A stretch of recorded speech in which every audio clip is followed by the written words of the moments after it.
Hey everyone, in this short video I'll be covering why Serbia has such a close relationship with Russia despite being completely surrounded by EU and NATO members. The first obvious factors are their cultural and religious ties. Both are predominantly Eastern Orthodox and both speak Slavic languages. But they are of course not alone in that regard. Many other European countries are predominantly Orthodox Christian or speak Slavic languages, but apart from Bosnia, Belarus and Ukraine, they are all thoroughly aligned with the West at this point, being NATO and EU member states. So culture and language is obviously not the whole story. Now what really created this bond between these nations is a variety of factors, most significantly Serbia's history, which was influenced by Russia quite a bit. When the Russian Empire rose to prominence, and the Ottomans ruled the Balkans, Russia, being the most dominant Orthodox Christian power, took the role as defender of the Orthodox Christians in the Balkans under Ottoman rule.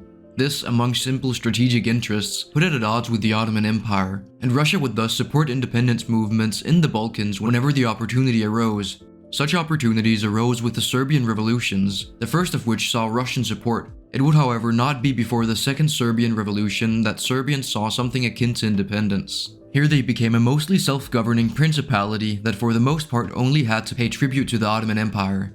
They would gain more and more sovereignty over the next few decades through negotiations, but this principality was still a bit of a rump state, and many Serbs were left outside of it still under Ottoman rule.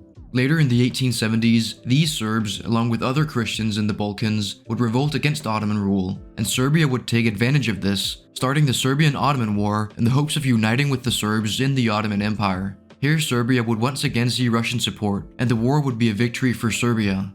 This Russian alliance with Serbia and Balkan Christians as a whole would continue. Russia supported the Balkan League in the First Balkan War against the Ottomans, and as Russia was an ally of Serbia before and during World War I, they would come to their aid when Austria-Hungary invaded, pulling the networks of European alliances into war with one another. Later, by the end of the Second World War, Serbia, as a part of the newly reunified Yugoslavia, was also liberated by both Yugoslav partisans and the Soviet Union after having been carved up by the Axis powers and having faced genocide at the hands of the extremist Croatian puppet government loyal to Germany. While much of Eastern Europe was also liberated, they don't remember the Soviet era very fondly, given the oppression and subjugation they faced as pretty much forced members of the Warsaw Pact and Soviet sphere of influence. Serbia understandably has a different perspective though, and didn't grow the same hatred towards Russia. Serbia and Yugoslavia as a whole did partially liberate themselves, so their government was not just some puppet state created by the Soviets. And under Josip Broz Tito's leadership, they stood up to Stalin and the Soviet Union's hegemony in the communist world, and eventually went on to lead the non-aligned movement during the Cold War.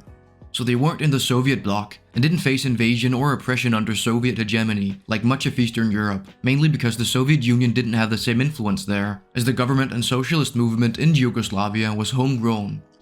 In more modern history, Serbia and Russia also have somewhat common interests, and a bit of an us against the world mentality. Russia, or the Russian ruling class rather, as most of you have probably heard a million times at this point, feels threatened by NATO expansion to the east, and sees the fall of the USSR as a complete disaster. They also feel mistreated because of old verbal discussions about NATO not expanding east of Germany when East and West Germany were uniting. Serbia similarly feels mistreated by the West and NATO, particularly because of Kosovo. This is of course a very short overview, but by the end of the Yugoslav wars, as only Serbia and Montenegro remained a part of Yugoslavia, the Kosovo Liberation Army, a local separatist militia, fought for the independence of Kosovo and potential union with Albania, as Kosovo was and is majority Albanian.